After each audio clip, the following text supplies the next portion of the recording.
We are discussing the Moot Court proposition of Justified 2022, that is Delhi University's Moot Court competition from 15 to 17 July. Let's begin on where we left it off.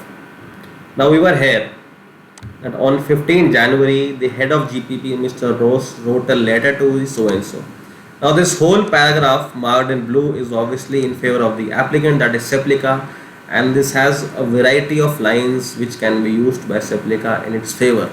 However, there is one counter which is this one, that this is essentially a letter. Now since this is only a letter, so therefore its veracity could not be checked.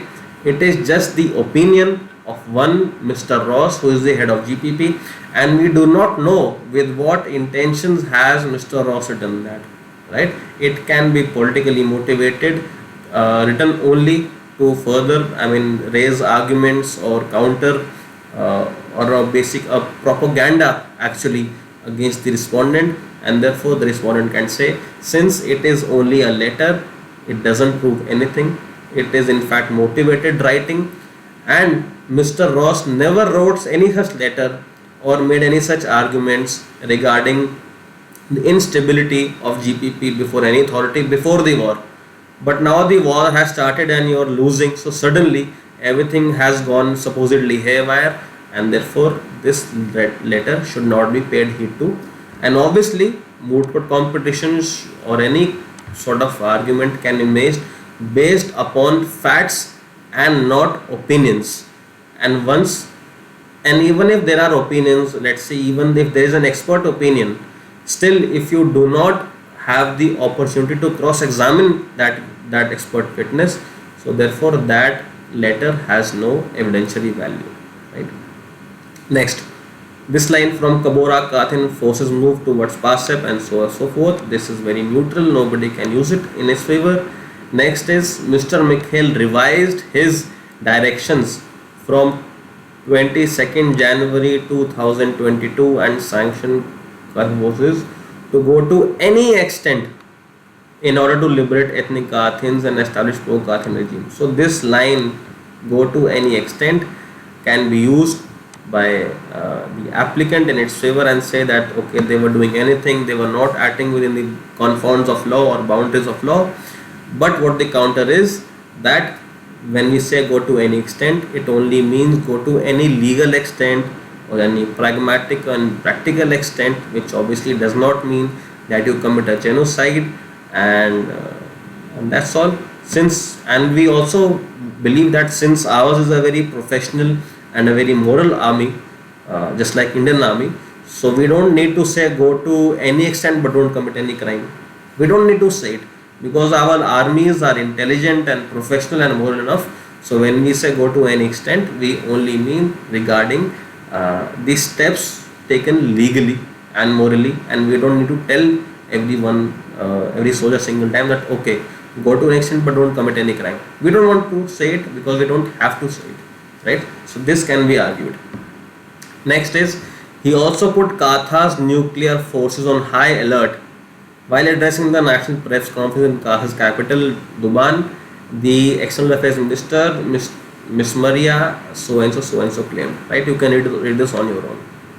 Now in this thing, since there has been a lot of to and fro as to whose fault it was regarding the nuclear or the possible nuclear disaster, that there was, first it says that the Seplica was a fully democratic country, then it says that the power plant was fully functional, but then it also says there are many earthquakes in Seplica, then it is not abiding by IAEA standards, then there is an argument that okay, when Katha attacked, thereafter that the nuclear power plant became unstable. So there are arguments by both the sides. There are arguments in favor of Seplica, and this is the arguments in favor of Katha, and this is how actually moot court propositions are framed, so that there are arguments in favor of both the parties, right? So therefore, at the end, we must conclude as to whose fault it was. So therefore, I will recommend you that read about two legal concepts that is mentioned here also: contributory negligence and composite negligence. So what contributory negligence says is that, okay, if the mistake is committed by two people, right? For example, you're traveling on a road, and if somebody is going on a wrong side of the road, and there is a person coming by from the opposite side, and they both collide, so whose mistake was it? Was it the person driving on the road on the opposite direction, on the wrong direction, or the person who is walking on the road uh, when he is supposed to walk on the footpath? So obviously the fault is of both the parties, but in case of contributory negligence, the person who had the later opportunity to correct himself or to save himself or save others, and he or she failed to do so, that person will be liable. So if a person is going on the wrong direction in a road, and there's a car moving against him, that whoever saw the other person and had the opportunity to move away but did not, that person is liable. So therefore whoever had the later opportunity to correct their decision or to other decision and did not do it, so that person or state will be liable as per contributory negligence. But as per composite negligence phenomena, so whenever there is a mistake committed by two people and you cannot distinguish as to who had the later opportunity, or there is a result is because of negligence of both the parties, so therefore we use a concept known as composite negligence. So therefore we say that the negligence was 40-60 or 70-30 or 80-20 or 50-50 in anybody's favor. That is, it is not a fault of single person but both the persons, right?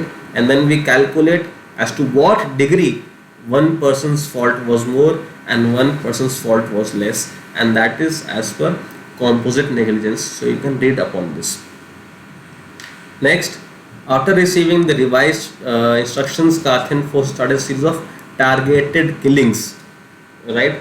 So whenever it says that Carthian forces were killing people, so the Kartha can actually argue that these were targeted killings, as in we were not killing any random Tom, Dick and Harry or any civilian who did not need to be killed. We were only doing targeted killings so as to avoid most casualties, right? And we were trying to be moral, and this in fact targeted reflects that, right? Next, both military and air force were heavily used over the regions where there was no minimal or no presence or minimal presence of ethnic Carthians, right? So this obviously can be used by the applicant in its favor, and they say that it was in fact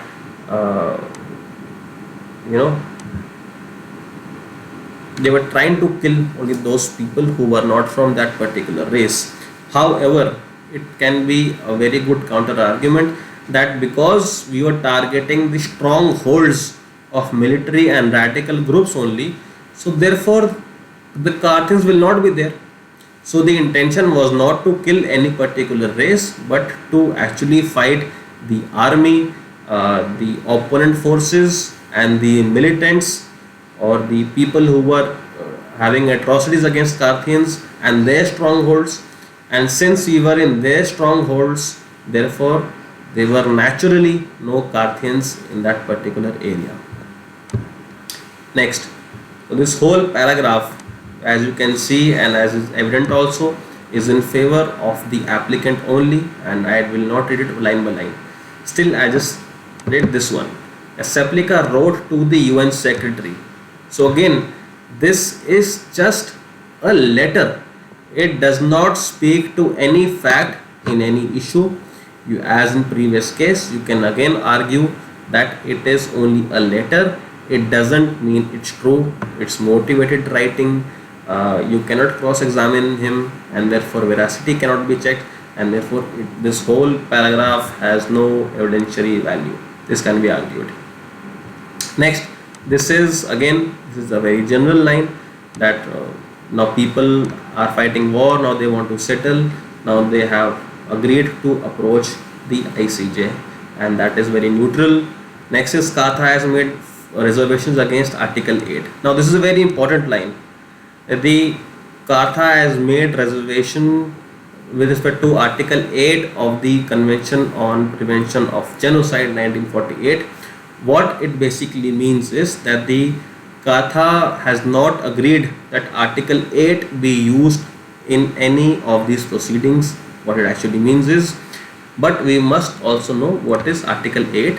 Article 8 basically of this convention states that any contracting party may call upon the UN to take action as per UN Charter in case any genocide has been committed under Article 3, and Article 3 basically states that genocide is punishable. You can again Google this Article 8 and study upon that. You must at least know Article 8 and Article 3 even if it is not used, because the judge may ask you a question upon that, right?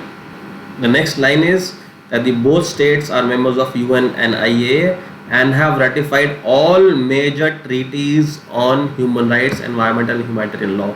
Now, why is this line important, and in fact also referred in the clarifications to the Moot Court proposition? Because people are asking, what does it mean? What does it mean that they have ratified all major treaties? So what the maker of Moot Court may have intention is that, okay, I will not mention each and every treaty which these both nations have agreed to. So people may want to use Vienna Convention or some convention or some other law, and everyone is open to using any type of convention in his or her favor. However, what a sneaky thing that you can actually do is that you can say it does not mean anything. It does not mean anything to say that they have ratified all major treaties. Now, what are major treaties? I will say that every treaty is major treaty, right? Similarly, one cannot say that whether this country has ratified Vienna Convention or not, this country has ratified Geneva Convention or not. So nobody can say anything for sure, because although it can be fairly stated that United States of America has ratified all major treaties, but still, just by way of example, I will tell you that the USA has not signed the UN Convention on Rights of the Child. Can you believe it? It is a fact that the USA has not ratified the Convention on Rights of Child, although nobody can say the rights of child are not a major topic, or it is not a major treaty, but still US has not ratified that. Although in general terms we can say that USA has ratified all major treaties, but still it does not mean anything, because for sure we will never know what country has ratified this treaty or not. So therefore, whenever there is a heavy argument against you by applicant or respondent, you can argue that, okay, we don't know for sure whether this treaty applies to us or not, right? So this is one sneaky thing that you can do in your favor, and that's all there is to it. Finally, we come to the various issues that have been framed, and obviously these are not supportive or against any particular country, be it Seplica or Kartha. And with this, we conclude the final paragraph of this Moot Court proposition, and obviously my lecture series also. It was my intention to guide all of you students on how to understand a Moot Court proposition, how to break it up, and various facts and circumstances in favor of each and every country, how to take advantage of open-ended paragraphs or phrases or words, and what are the importance, what are the various sources that you need to know, what are the various important articles that you need to know, and what are the arguments that you can lead, what are the various factual things that will support you while arguing before the judges, and basically what were the general suggestions that I also discussed. I hope you found this video and this entire lecture series useful. Again, you can approach me at any point of time through my YouTube channel or Facebook or Instagram page, and I will try to help out as many students as possible. Obviously, I did not discuss any particular legal argument. I mean, I did not do any legal research for you regarding any judgment or any convention, because that at least should be done by you. But I have tried to do some little hand holding, but not spoon feeding, right? That is up to you. It depends upon your hard work and your research, but I am there to guide you all. Thank you all for listening in. And please keep liking, sharing, subscribing my videos, and share this entire lecture series with your friend circle. It may turn out to help someone. Thank you.